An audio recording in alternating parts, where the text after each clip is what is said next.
Hi everyone. Over the past couple of weeks, I've kind of been thinking more about what is actually going on. To be very honest with you, this has been very, very difficult. Over, I just, I don't know. This has really been hard over the last couple of weeks, and I'm sure it has been for most black people at this point. But there's a couple of things that I came across this week. I started reading. I've been reading like 4 books all at once.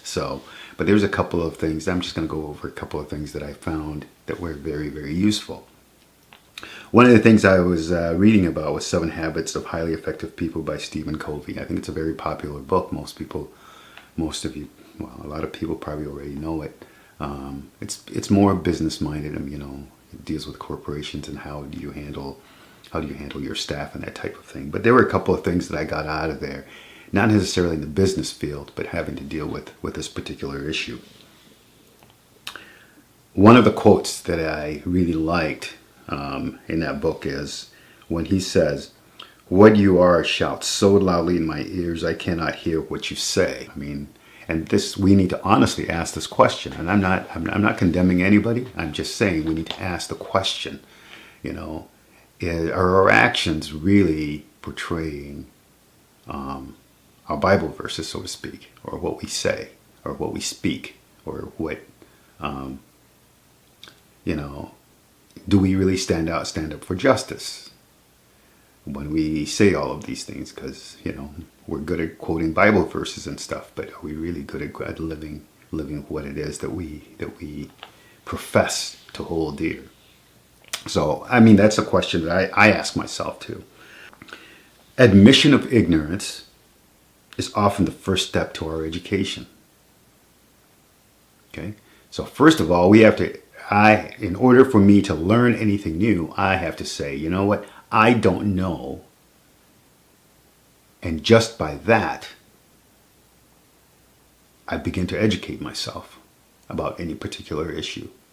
So anyway, in thinking about all this, I start to think to myself, all right, first of all, I think what the primary theme that keeps coming out to me is, number one, we need to start looking at ourselves from the inside out, which basically means we need to start looking at our motives. Let's look at our motives. Let's look at our character. Let's look at our principles. Let's look at our beliefs.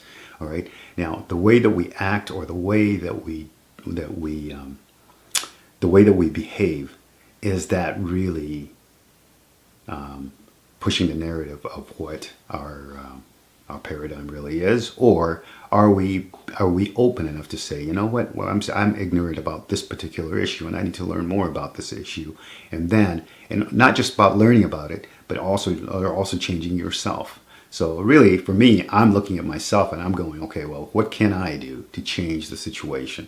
That's part of the reason I do these videos. These are not very easy videos to do because, you know what? I try to pour my soul out into this, but I think part of the thing is, again, for me, it's part of what I'm learning. I'm trying to learn why it is that people think the way that they think sometimes, and why it is that we behave the way we do. And maybe I have some biases also, which I need to willingly admit and try to change. Because honestly, we talked about principles. My principle is that everybody is equal and everybody deserves to be treated equal. And so therefore, if there's something that I am doing to contribute to this, then I need to really examine myself and make sure that I'm actually living up to my principles. And I think part of that is that leads to happiness, that leads to contentment, that leads to all of these different things that I think a lot of people are trying to find. This is more for my Christian friends, all right? For those that consider yourselves evangelical or consider yourself, and that does not mean that this does not apply to everybody, all right? And it's by Reverend Dr. William J. Barber II, okay? And it's called "We Are Called to Be a Movement." And basically, it's just one of his sermons that he preaches at the National Cathedral in Washington, D.C. And there are parts in here that I really, really liked. And, let me just read a portion of it. In Caesar's world, where narcissistic leaders only cared about the grand and the greedy, the pompous, and the pretentious. Jesus announces a revival led by and among the rejected. Caesar, who loved to put his face on money and buildings. Caesar, who catered to the greedy and led by fear and political shenanigans into Caesar's world at the particular historical moment.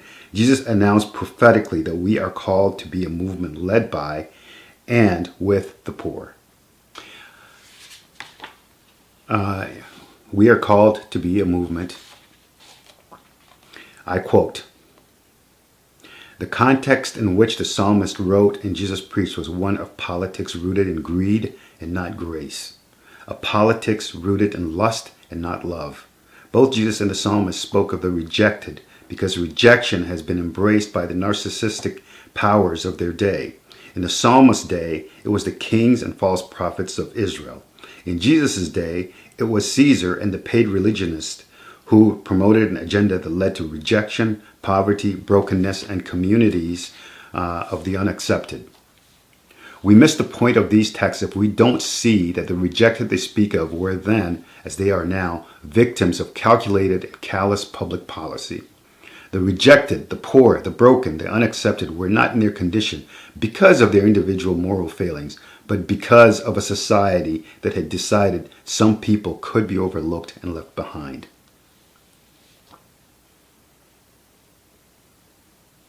So he says, in a society with a narcissistic egotist, in a society with a narcissistic egotist clinging to power and political office, how strange it would have been for someone like Jesus to declare that the rejected would lead the revival, that the chief cornerstones would come from among the rejected.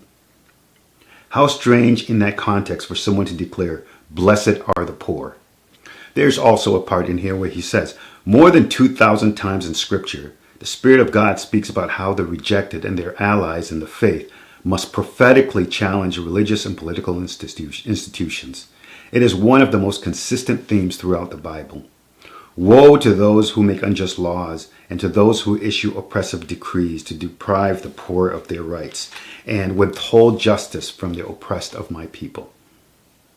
Okay, another issue that I have is with, I have some white friends that decided, you know what, they're not going to listen to the news anymore. They're not going to be on Facebook anymore, and they're just basically going to turn it all off. And you know what, you have the luxury to do that, and that's part of white privilege, I guess.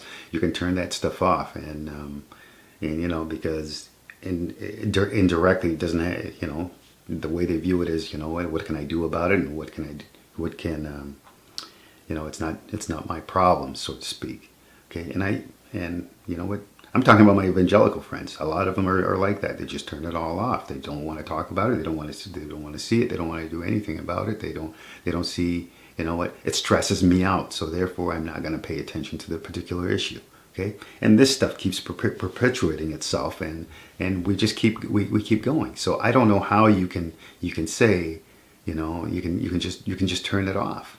Well, you have, and that's part of that white privilege, I guess. You can turn it off because, you know what, I'm black and I'm always going to be black, and I can't turn that off. All right, and I walk around and I have issues that I have to deal with every single day, and you know what, sometimes it's uncomfortable, and sometimes it's, you know, a simple thing. Okay, my wife and I, you know, I'm getting to the retirement age now, and I'm thinking to myself, well, where am I going to retire? Well, you know what? Part of our discussion has to do with where are we going to feel the most comfortable as a black and white couple. Okay. How many people, now you think about yourself, whoever's watching this, if you happen to be white, great. If you happen to be black, or, you know, whatever. I want you to think to yourself, when you're thinking about retiring with your spouse, is one of the questions that you consider is, you know, where am I going to be accepted? Where am I going to feel most comfortable? You know, a lot of my white friends that I've talked to, they've never thought about that. It's never occurred to them that this is an issue that we have to deal with. And why should I have to deal with that issue? All I want is to be able to retire someplace where I feel like my wife and I, we've worked hard all of our lives, and we want, you know, we want the same things. We want to live a peaceful life. I want good neighbors. I want to be able to walk down the street anytime I want. I want, to be able to bring my friends over, whether they're black or white, over where we're comfortable. That's all we want. And yet I know that there's certain parts of this country where we cannot retire to. So, for white people or for anybody to say there is equality, there's not. There just isn't. So